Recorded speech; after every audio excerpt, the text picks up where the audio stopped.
Hey friends, it's Sarah here, and I am just popping over to let you know that I don't just talk about marketing, I do marketing. If you're interested in working with Tiny Marketing to get crystal clear on how to market to your business, then you can hire me to create your strategic story and all-in-one messaging, marketing, and content strategy, or become an authority to your target market by building your own media channels from podcasts to webinars to killer newsletters. I help you own the stage. That's right, friends. You can amplify your visibility, your authority, and become the go-to expert for your target audience, those dream clients. It all gets started with that 15-minute fit call. So here's your call to action. Go to the show notes page and get one scheduled now. I had to get laser focused in terms of who, but probably most importantly was also the volume. Hey, friends. I am Sarah Noel Block, and this is Tiny Marketing. I think I've told you this story before, but if not, I want you to understand how much networking can affect your sales. So here it goes. In Q4, I just had tumbleweeds blowing through my business. It was dead. As sometimes it is. Q4 is weird for me. Sometimes it's popping and everyone's really ahead of the game and wanting to kickstart the next year early. And sometimes everyone's like, you know what? It's the holiday season. I don't feel like doing a thing. And it's completely dead. So this particular Q4 was one of those. It was one of those where everyone's just chilling, doing their holiday thing, and it's absolutely dead. So I realized that I need to kick it up a notch. My business has been surviving on good vibes and friendships, and I needed to actually have a strategy around selling. So I started implementing business development within networking and integrating that into my content marketing. And while doing this, I was able to book myself out with 30 days of doing this for 4 months. So I was pretty pleased with myself. I have a good, better, best goal for my revenue, and I hit my best goal for Q1 of the next year. And I booked out for 4 months. So networking to sell really, really works. I'm telling you. Today, I'm talking to Mike Renderman, who is a killer salesperson, and you can actually hire him. He does fractional sales work for organizations that were founder-led or biz dev-led, and they're ready to take it up a notch. They need a system in place. They need real sales strategy. That's where he comes in. We kind of come into organizations at the same point, where an organization has outgrown their founder-led marketing, or the person who wears 10,000 hats and got stuck with marketing, and then they bring me in. That's where he comes in too, is when, the person who's a project manager also has to be the salesperson. He comes in and he builds a strategy. All right, beautiful humans. So before I share my conversation with Mike, I am going to share a little something from my sponsor, Planable. Hey there, fellow marketers. Before we dive back into the conversation, I've got a game changer for your content strategy. Imagine a world where the headache of coordinating, reviewing, and approving content for social media, blogs, and newsletters just disappears. Struggling with team collaboration on content? We've all been there, and it's precisely why you need to hear about this tool. Its name, Planable. Planable is revolutionizing the way teams collaborate on content. Picture this: crafting and seeing your posts exactly as they'll appear live across different platforms, all from one dashboard. Yes, please. The beauty of Planable, it drastically cuts down the approval time for your posts. What used to take hours can now be wrapped up in minutes. Whether you call Planable your unfair advantage or secret weapon in your content creation toolbox, it's changing the content collaboration game. With its beautifully designed interface, you'll wonder how you ever did content planning without it. Ready to upgrade and streamline your approach to content creation? Head over to plannable.io and sign up for a free plan today. That's plannable.io. And here's the cherry on top.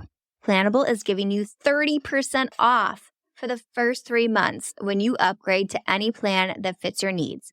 That's right, any plan. All you need to do is use the code PLANNABLE30. That's PLANABLE30 at checkout, and you're ready and all set to transform the way you manage your marketing content. That's Plannable30 to lock in your 30% discount for 3 months. From a sales perspective, and tactics that can be applied immediately when things feel broken. So, what would be the first thing that people can do when they start to see that slowdown in referrals or people they know feeding them business because they already trust them and know they're awesome? Yeah, I think there's a couple of different ways, and it kind of depends on how you're approaching the business, right? So there's the idea of growing your own network or expanding your network. And like someone like me, that's what I would focus on. When I first kind of got this business going, I leaned into my current network. Like, who do I know that can help me find maybe opportunity or find the right people to talk to? And I felt like I had a pretty rich network coming into this. And that kind of dried up pretty quick. Where like, okay, I've gone to the people that I feel very comfortable tapping on the shoulder and ask for help, right? Yeah, the friendlies. And then we call them in right. marketing.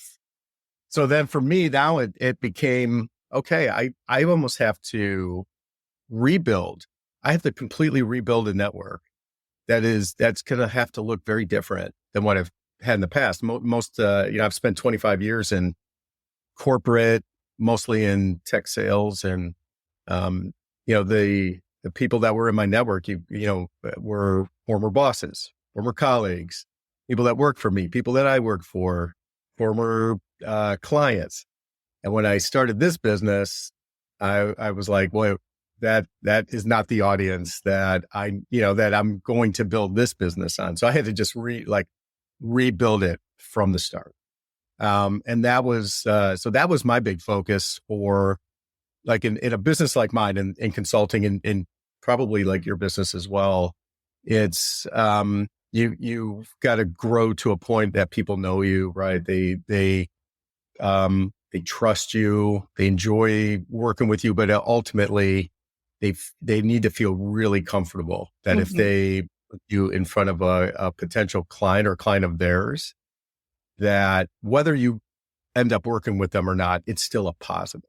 And it takes time, right, to kind of grow to that point. Yeah, it takes a hot minute to earn trust with people, especially in the networking world where you're meeting so many people. I feel like I'm speed dating sometimes with the amount of people that I meet through networking.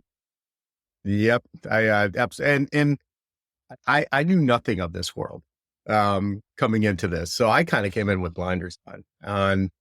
I'm really not necessarily how difficult, but the amount of work that needs to go in to rebuilding a network, but also how, like I had to really shift to becoming real super laser focused and almost like get scientific about it. Cause like in sales, I usually will tell clients like sales is art and it's science, but it's actually mostly science. Like I think you can be successful if you're not so great at the art part of it, but you are really, really good at the science part of it.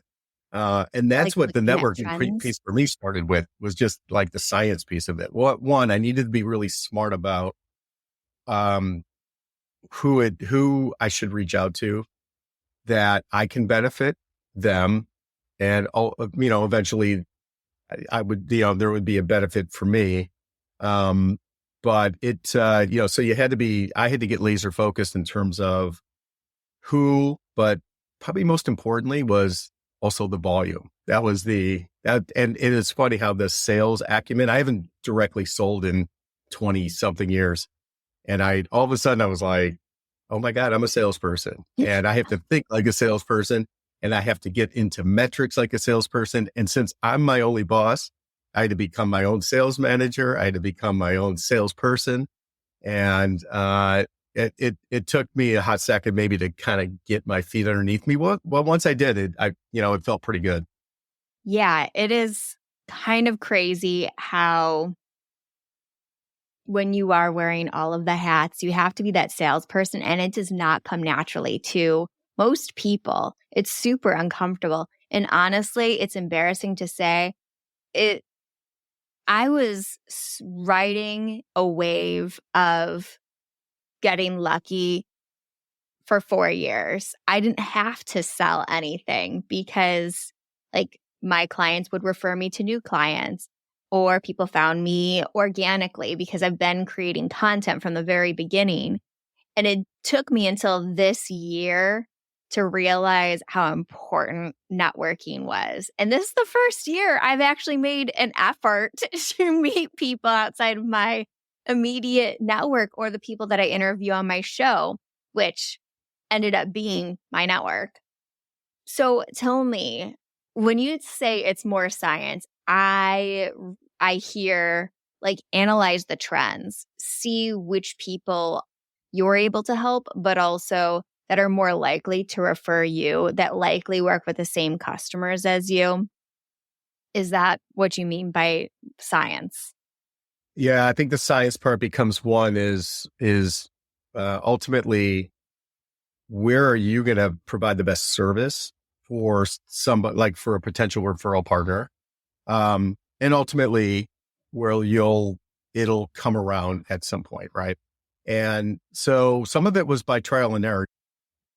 Oftentimes, like how a CMO is evaluated and how a CRO is evaluated, they're completely different metrics. So hence you get the fighting, right? And then it becomes, if you just boil it down, it just becomes about job preservation.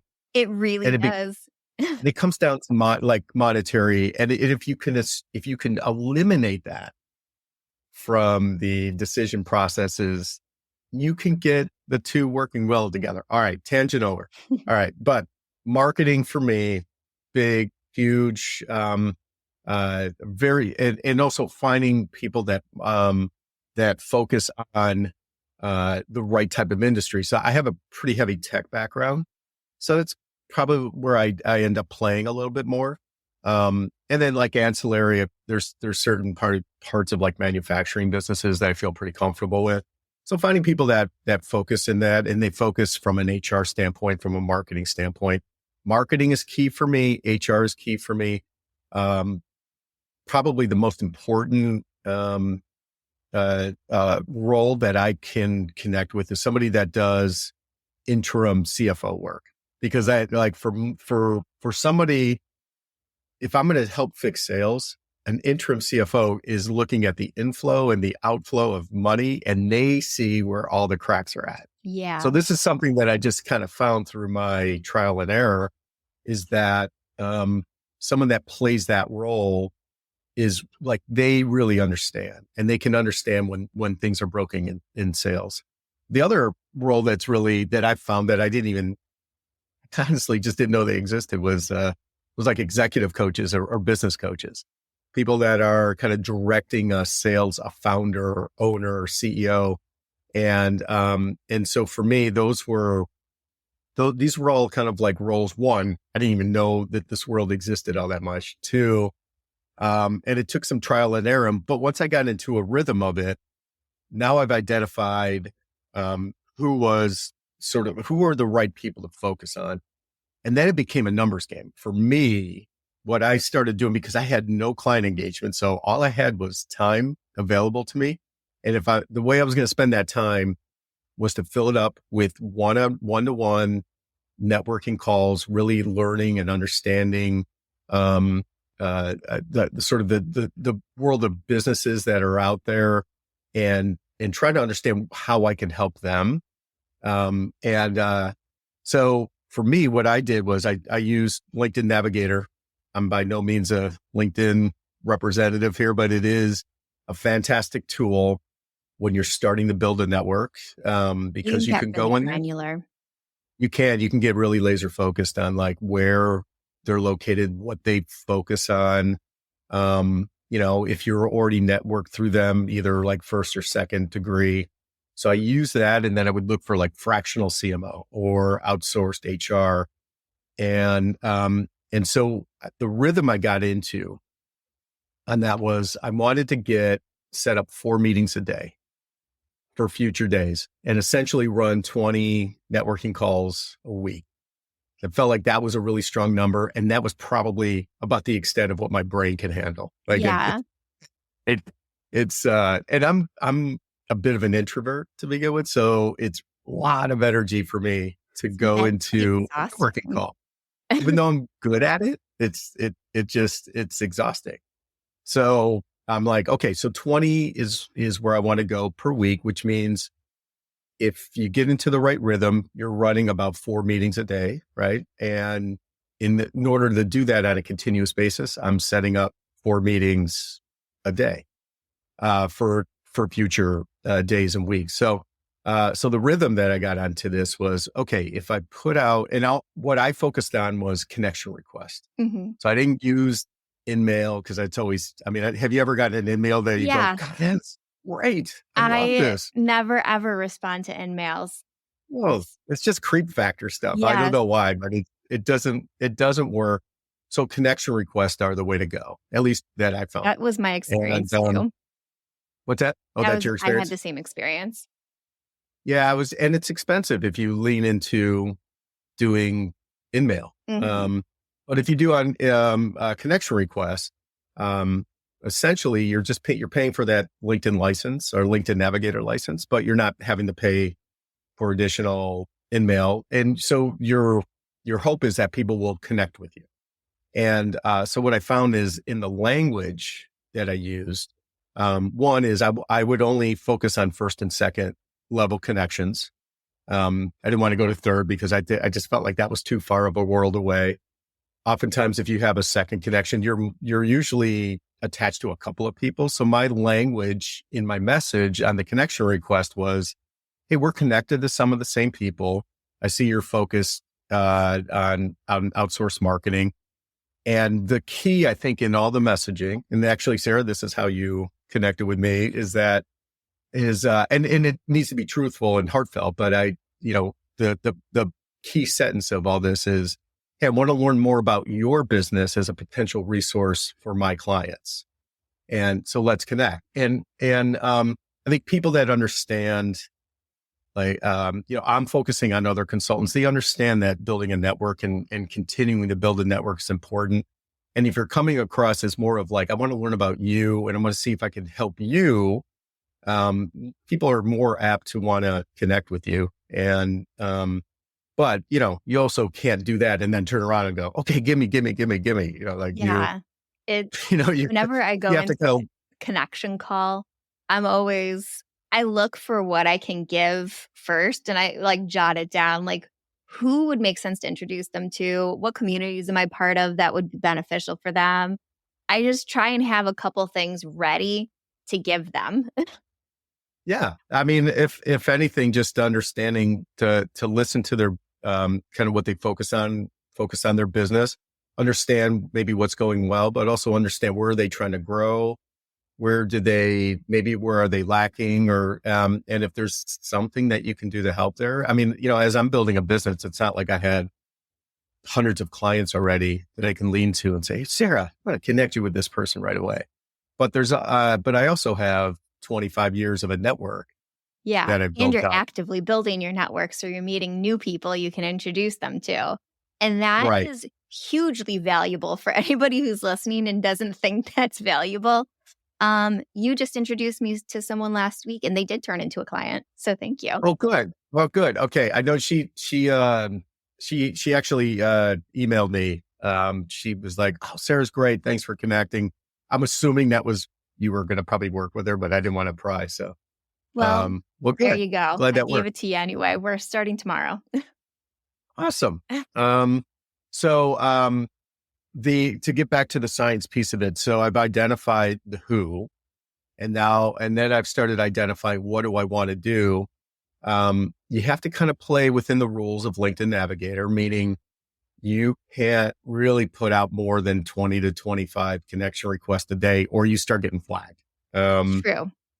And you don't want that to happen. No. So, As someone who is but you play active by on rules. LinkedIn, I I can definitely tell you that gets flagged. Yes. So if you stay within those parameters, what I found is you're okay. And also your messaging is really important. So people aren't also flagging you, Yeah. as a scammer, Keep right? in mind, people will they will flag you in their minds as this person's just contacting me so they can sell to me. Right. Yep. The rhythm I got into is, what I realized using that messaging, using my, sort of the focus on the right type of people, I would get about a 40% connect rate. Mhm. So, which was good. I thought that was really It good. is I good. honestly didn't know what to That's expect. solid. Right. And then what I found was, for the people that would connect with me, because I know some people will just blind connect. Um, they'll just accept and move on. But half the people that connected with me took a meeting, took a just kind of get to know you type of call. So the rhythm I got in basically was, well, if I put out 20 connections a day, I would get eight connection requests. Half of those would turn into some type of call, meeting, whatever. And so that was my formula to get to 4 per day. Love data. I have an Airtable for this exact thing.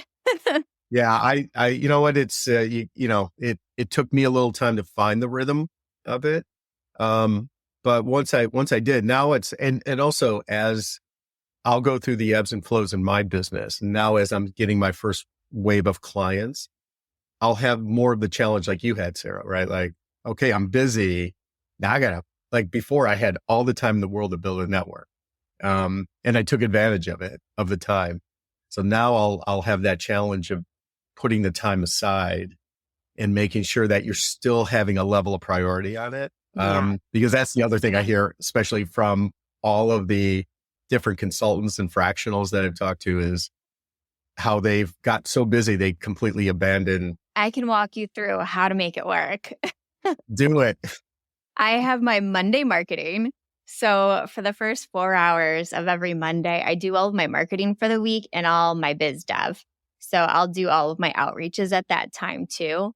And I schedule out all of my connection calls within the first 2 weeks. And I schedule all my client work the 2 weeks after so that I can fill in the gaps. And all my connection calls are 15 minutes. So I can fill them in between client work. So that's how I make it work when I'm busy. I hope you enjoyed my conversation with Mike.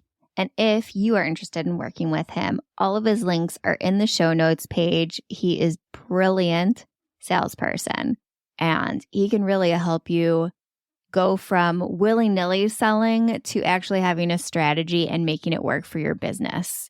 Because, I say this all the time, but we're in business to make money.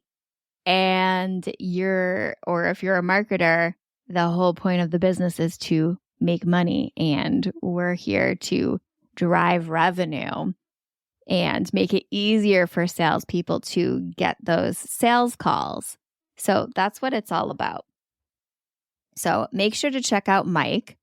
And if you enjoyed this episode, share it with a friend. You guys are amazing. And I just want to thank you so much, because I feel like I know all of you. I get emails from you and I see my stats going up every week. And it's so beautiful and lovely. And I feel like, as someone who works alone, the vast majority of the time, I'm not really alone. I have you guys. And I see you. I appreciate you. Every Sunday on drop day, which is what I call my podcast release day, I see that it's doubling every week. Like it doubled last week and it doubled from that again. And it's thanks to you guys talking about the show, you guys mentioning it on social media, you guys sharing it with a friend. And I just want to say thank you. You guys are amazing. And I love you. I love you. I love you. I love you. So please continue sharing and telling friends about this show. And rate, review if you feel so inclined. And I don't want you to forget. It's the last chance to sign up for our live workshop with Jenna Kimball, who I interviewed on last week's episode. She's going to be our expert in this workshop, and she's going to teach you how to network really intentionally without being awkward, because I know I feel awkward when I'm networking. It's so, it feels cringy. But she has a way that makes it feel really authentic and real, and you're making friends with people. It's not like icky and feeling like you're being like a slimy salesperson. It's building genuine relationships with people. So I have that link in the show notes right below, and you can hang out with me and Jenna live. And that is on April 23rd, I think. I'm just going to look real quick on my calendar. So I'm going to blah, blah, blah and chitty chat while I just double check. Yep. It is April 23rd, a Tuesday. And it's 1:30 to 2:30 p.m. Central Time. And that is 3 days after this episode drops. So make sure to sign up ASAP so you can join it, because it's going to be really hands-on. So you can watch the replay, but I think it'll be so much more beneficial if you could be there live. All right. I'll give you back your day. I love you. Thank you. Goodbye.